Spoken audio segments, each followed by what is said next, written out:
Bismillahirrahmanirrahim. Assalamualaikum warahmatullahi wabarakatuh.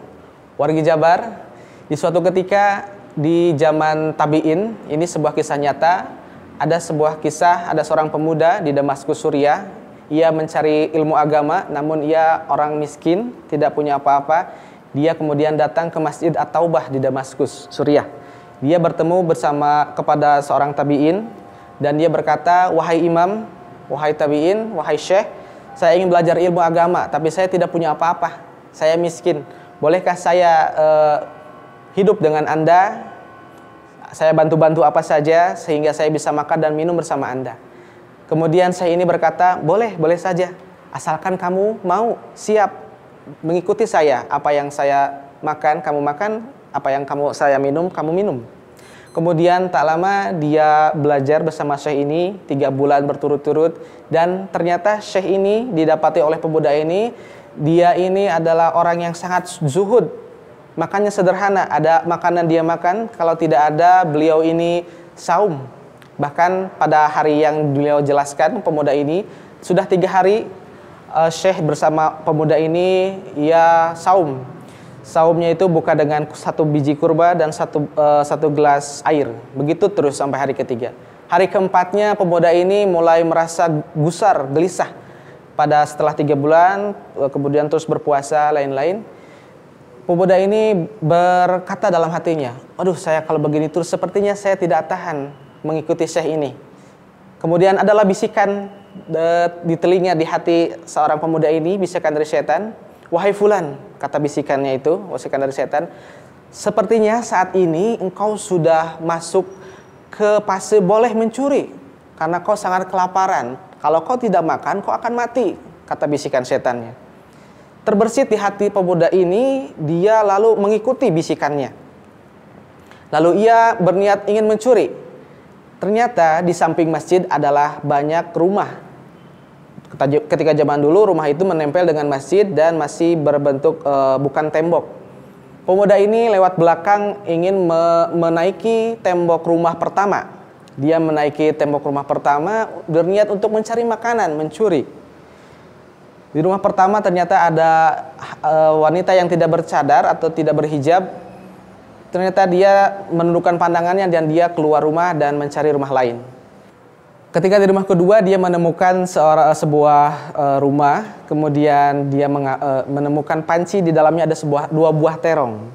Dia membuka pancinya, kemudian dia berusaha memakan 1 terong itu. Ketika dia makan, dia mengunyah, wah dia cukup senang. Tetapi imannya di situ dia berkata, langsung menghentikan perbuatannya. "Subhanallah, apa yang saya lakukan?" kata pemuda ini. "Setan telah berhasil menjerumuskan saya dengan 3 hal. Mencuri, masuk rumah orang tanpa izin, dan memakan makanan haram." Singkat cerita, pemuda ini kembali ke masjid dan menemukan syekhnya. Ternyata syekhnya sedang ditemui oleh seorang wanita. Wanita ini adalah wanita yang bercadar, kemudian berbicara dengan syekh. Ternyata wanita ini wanita yang meninggal oleh suaminya. Suaminya meninggal dan telah 40 hari masa idahnya. Dipanggillah pemuda ini oleh syekh. "Wahai fulan, datanglah ke sini." Kata syekh, "Ini ada seorang perempuan, maukah kamu menikahinya?" Bingung seketika karena pemuda ini dia bicara, "Wahai syekh, bagaimana saya menikahinya? Karena saya tidak punya apa-apa." Saya berjelaskan, dia seorang wanita muda, dia ditinggalkan suaminya baru masa idah 40 hari. Dan dia memiliki peninggalan harta yang cukup.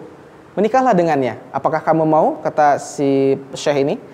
"Baiklah, saya mau." "Apakah kamu mau ke perempuannya?" "Mau." "Boleh." Saat itu juga dinikahi oleh syekhnya. Masya Allah, tabarakallah. Setelah itu terjadi, dinikahi, selesai. Dan dia berjalan ke rumahnya. Setelah syekhnya menyuruh, "Pulanglah ke rumah istrimu." Berjalan ke rumah, ternyata sahabat Jabar, rumah itu adalah rumah yang dimana pemuda itu mencuri 2 terong tadi.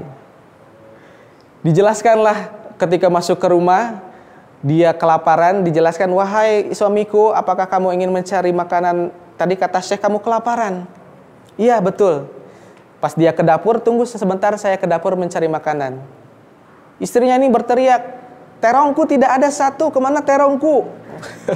Begitulah bunyi istrinya berteriak, kemudian si suami ini langsung mendekatinya.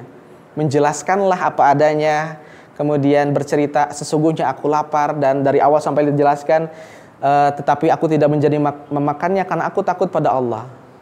Ada kalimat yang menarik dari istrinya, kemudian menjadi sangat berharga untuk suami ini. Wahai suamiku, engkau telah menjauhi larangan Allah, telah menjauhi hal yang haram, tetapi saat ini makanannya, pancinya, rumah ini dan pemiliknya sekarang menjadi milikmu. Berkat dari ketakwaanmu, wahai suamiku. Masya Allah, tabarakallah. Wargi Jabar, di sini ada banyak hikmah yang bisa kita ambil dengan ketakwaan kepada Allah, bersabar dengan takwanya kepada Allah. Akan Allah ganti dengan hal yang lebih besar yang tidak kita ketahui. Demikian dari saya, semoga bermanfaat. Semoga Ramadan kita menjadi lebih baik dan makin bertakwa kepada Allah sehingga mendapatkan banyak hikmah yang tidak terkira. Terima kasih. Assalamualaikum warahmatullahi wabarakatuh.